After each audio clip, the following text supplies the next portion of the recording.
like Sandy Munro, who I think is really has excellent from an engineering standpoint and really a very fair critic.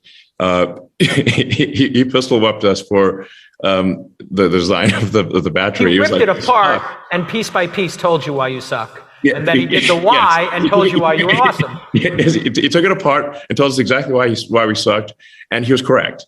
And then and I was like, well, that's pretty embarrassing. So, and there were 6 major casting machine suppliers in the world, and 5 of them said no, and the 6th said maybe. I'm like, I'll take that as a yes.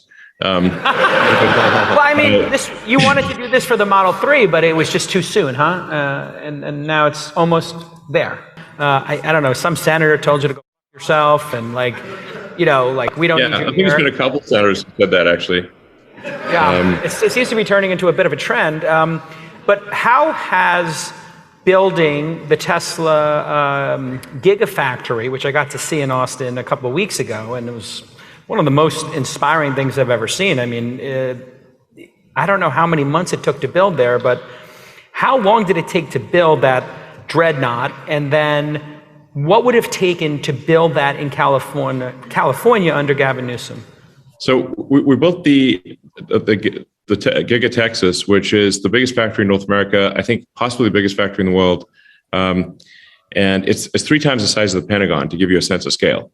Okay, this is friggin' big. It's weird. It's like so big, it's weird. I was trying to find you in it, and I was trying to drive around, and it took me about 45 minutes to find you. Yeah, no, you have to call. You can't find someone in the building. You have to call them on their cell phone and say, "Where are you?" Yeah. So I mean, the building is just under a mile long, and we're actually going to extend it. It will be literally a mile long and about a quarter mile wide, and it's 80 feet tall. So it's just ridiculously big. And when you think about it, for a manufacturing situation, what are the two things that really define manufacturing competitiveness are economies of scale and technology. And so if you got an ace on economy, if you sort of maximize your ace level on technology and you maximize your ace level on scale, this is obviously going to be the most competitive situation. And that's why they're so friggin' giant. And a Giga Texas will go all the way from cell raw materials, like basically rail cars of cell raw materials coming in, and then forming the battery cell, then the battery pack, building the motor, casting. We also have introduced a major innovation, which is to cast the entire front third and rear third of the car as a single piece. I got this idea from toys, actually, because I was like, how do they make toys? Those are cheap. They just cast them. I was like, well, can you build a casting machine that big? And they're like, well, no one ever has. I'm like, are we breaking physics? No. Well, let's just ask them. And there were 6 major casting machine suppliers in the world, and 5 of them said no, and the 6th said maybe. I'm like, I'll take that as a yes. Well, I mean, you wanted to do this for the Model 3, but it was just too soon, huh? And now it's almost there. Yeah, actually, this partly comes from the Model 3, which is actually a fantastic car in many ways. But we were rightly criticized for an inefficient design for the front and rear body. Like Sandy Munro, who I think is really has excellent from an engineering standpoint and really a very fair critic.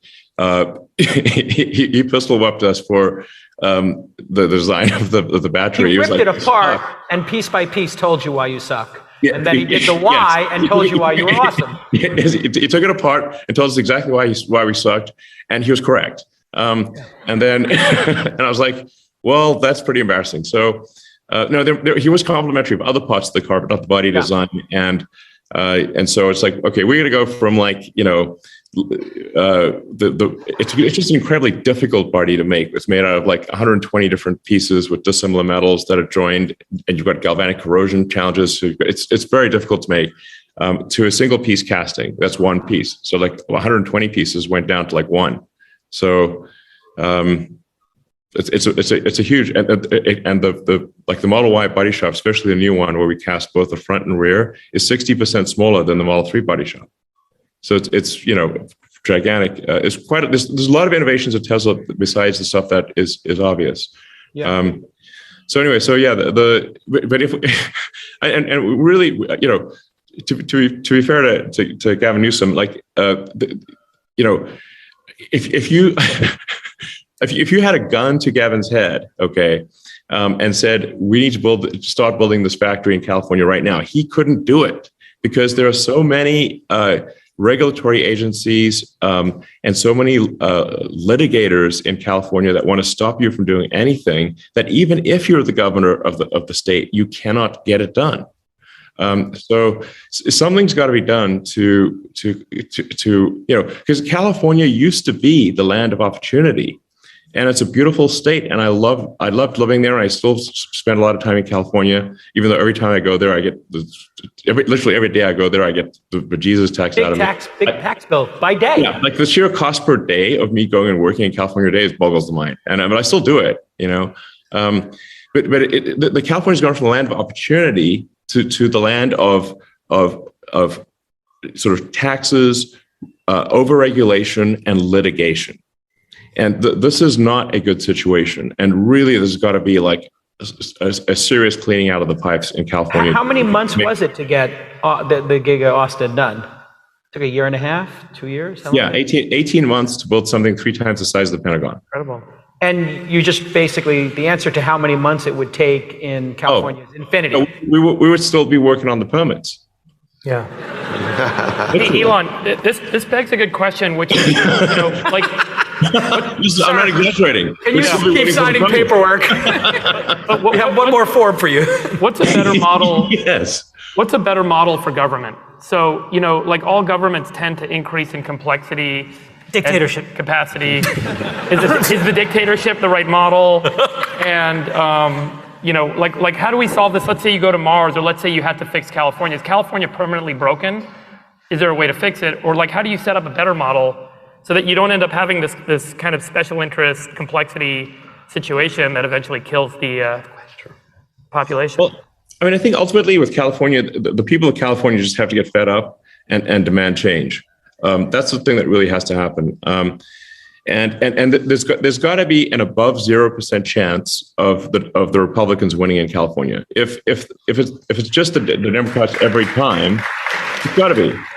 Yeah. And this is like occasionally. The thing is that right now, and plus the level of gerrymandering, which is basically just treating the people like sheep, and it's terrible.